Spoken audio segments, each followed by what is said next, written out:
Spotlight.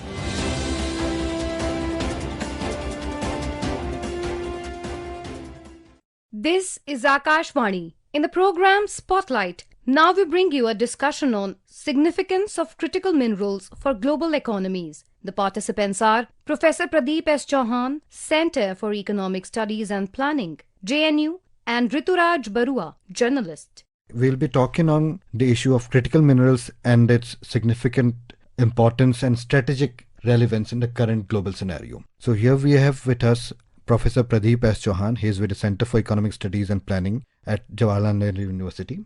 Professor Chauhan, welcome to the program. Starting with, we would like to know for our audience and for us, what are these critical minerals? Why are they so significant and have come to limelight in the past few years? And what is its importance in the context of Indian economy? It is the right time to discuss the importance of critical mineral because globally we are discussing about that, and in the last BRICS meeting, our Prime Minister has also give insights about the critical mineral. Why critical mineral becomes so important? Because in the 21st century, some time ago, we have oil, which was supposed to be liquid gold. Now it has been replaced by the mineral. Why it has been replaced by the mineral? Because of the transition to clean technology, digital technology, electric mobility, and advanced defense system. These all have made the specific mineral very indispensable. Without these critical mineral, these all modern development cannot go forward. That's why they are called critical and very strategic mineral. What are the strategic or critical mineral? These are mineral, if I say, they are essential for economic security or economic growth, national defense, clean energy, and high-tech industry. Critical mineral which are very important are lithium, cobalt, graphite, nickel, rare earth elements, copper, chromium, tungsten, titanium, and platinum group metals, etc. So, because they are very scarce, the substitution is very difficult. Substitution means if can we replace one particular mineral with other, that is very difficult. And geographic concentration of supply there are few countries where this concentration is the highest. If I say that this about the rare earth element, 80% of rare earth element find only in China. So that is the geographical concentration. So why these mineral strategic today? As I mentioned, because of energy transition, defense and aerospace, digital economy, and supply chain security. So on the backdrop of all the development happening all over the world, India has given a lot of importance to this because India has a critical situation about these strategic minerals because in some critical minerals which are very important like lithium and cobalt, almost 100% imports is being done by India. Professor Chauhan, exactly as you said, almost 100% is imported from India, and also you spoke about the dominance of China. In these contexts, only our Prime Minister Narendra Modi spoke at BRICS summit where he emphasized how diversification can be done and weaponization of these critical mineral supply chain doesn't take place. How do you see this particular strong statement and standing of India at BRICS? In the recent BRICS meetings in Brazil, Prime Minister Modi have actually raised a very, very important voice about this critical mineral dominance. And he initiated this mission that we shouldn't be dependent on some particular country. So Prime Minister Modi asked all the BRICS countries and other global South countries that they should have this South-South solidarity in critical minerals. And BRICS also have taken a very important initiative and talk about the new institutional framework for critical minerals, similar to OPEC, oil producing exporting country. So India can play a leadership role in shaping the governance of this global mineral trade and prevent the manipulation by the monopolists. So for that, our Prime Minister Narendra Modi talked about this critical mineral alliance, which is a very, very pragmatic step if the BRICS decide to start it. And because Prime Minister Modi said it will be a non-exploitative and equitable trade, we should have some kind of mechanism, some kind of initiative so that some equitable trade framework for critical mineral can be developed through joint ventures, sovereign agreements, and logistic corridor with BRICS country. Right. So, Professor Chauhan, as you speak about leadership of the Global South, during his latest visit, Prime Minister Modi, in his Namibia visit, there was a major emphasis on critical minerals that was on the agenda. India's High Commissioner to Namibia, Rahul Srivastava, he spoke about Indian PSUs sourcing uranium, which would obviously help in our nuclear energy targets. Let's listen to India's High Commissioner to Namibia, Rahul Srivastava, what he had to speak on India's critical mineral push along with Namibia in its bilateral relationship when he spoke with Akashvani correspondent Aparna.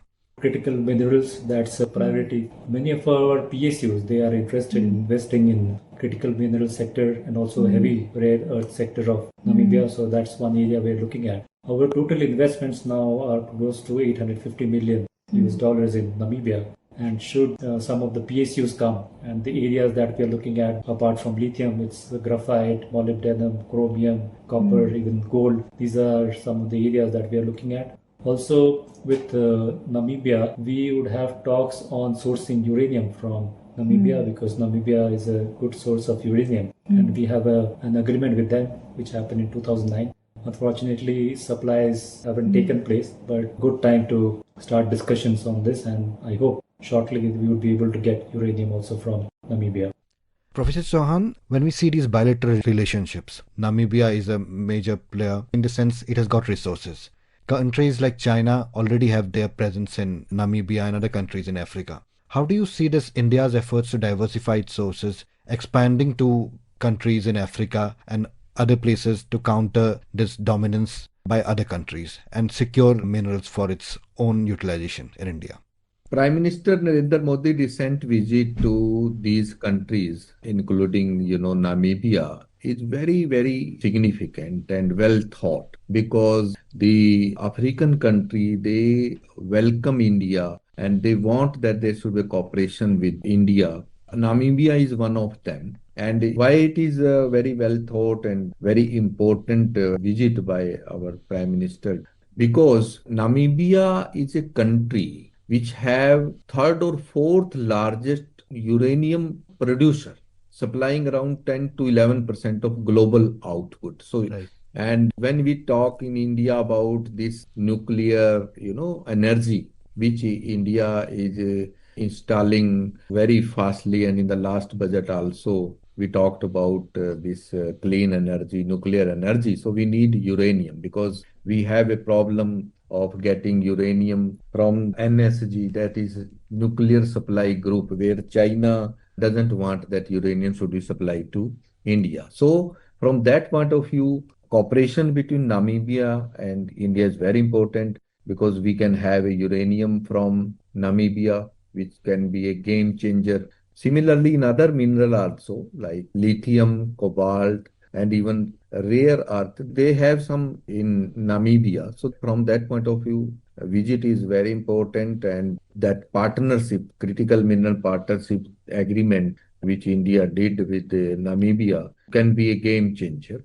And the country will be benefited not only in the nuclear energy mix, but in lithium, cobalt, and rare earth elements. And in future, you can see that this cooperation between India and Namibia can play a very, very important role.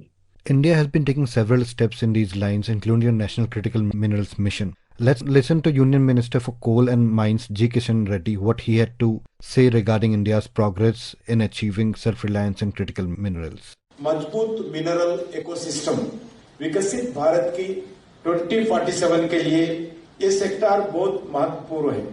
आज हम mineral sector में आत्मनिर्भरता प्राप्त करने के लिए भारत का ही नहीं, ग्लोबल डिप्लोमेसी का सक्रिय रूप से आज उपयोग करने का निर्णय हुआ है।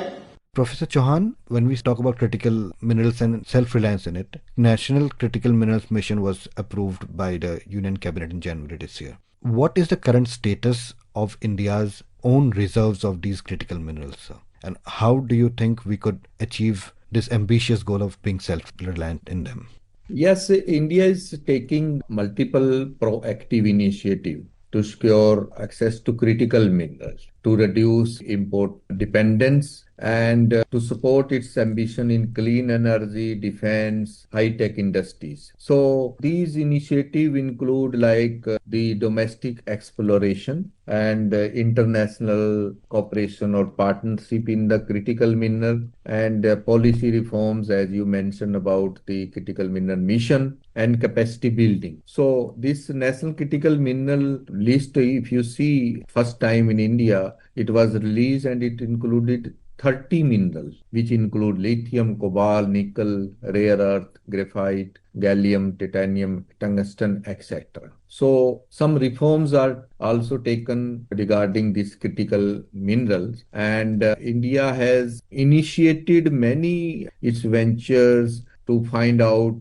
even domestically where India can have more critical mineral. As like regarding lithium, we have a good news, like in J&K at a place called Riyasi, we had 5.9 million tons of lithium was found. We didn't have even a 1% of lithium in India. Total dependence was on import. Now it's really very heartening news that 5.9 million ton were found in J&K, and still it is being assessed that more deposits can be found in Karnataka. Some news are coming. Similarly, as regarding the cobalt, regarding the nickel, we have started more exploration in Jharkhand and Odisha. In graphite, we are already among the top 10%, and large deposit in Jharkhand, Odisha and Arunachal Pradesh, we have a good amount of deposits. Regarding the rare earth elements, we have some news coming from monazite sands in Kerala, from Tamil Nadu and Odisha. Although we have yet to be tapped that potential, but some news are there. In some critical mineral like the chromium, we have very high reserves of chromium in Sukinda Valley in Odisha. We have bauxite. If you see, India is very rich in bauxite, found in Jharkhand, Odisha, Chhattisgarh. It is also used in clean technology and defense. Some presence of tungsten in Rajasthan and Nagaland. So we have presence of almost all critical minerals, but again, we have to give more importance, more attention, and we should have make such a comprehensive policy for the R&D, research and development toward this, and the exploration. We have to start at a very large level, one mission of exploration, these all the minerals in India. So definitely with the collaboration with other countries, as our Prime Minister mentioned in the BRICS, not only about the Critical Mineral Alliance, but other sovereign agreement he mentioned with Brazil, with Russia, so technology transfer, all these definitely help towards this domestic exploration, as well as for some continuous supply of critical minerals from other country, so that the country can achieve its target of Viksit Bharat in 2047. Thank you, Professor Chauhan, for your deep insights on this very important and significant subject of critical minerals and its strategic importance in the current global scenario. Thank you. Thank you very much. You were listening to a discussion on significance of critical minerals for global economies. The participants were Professor Pradeep S. Chauhan, Center for Economic Studies and Planning, JNU, and Rituraj Barauh, journalist. This program was produced and presented by the News Services Division of Akashvani. You can listen to it on our mobile app, News on AIR. This program is also available on our YouTube channel, News on AIR Official. You may share your feedback about this program through email at airnsdtalks@gmail.com or WhatsApp on 9289094044. Spotlight.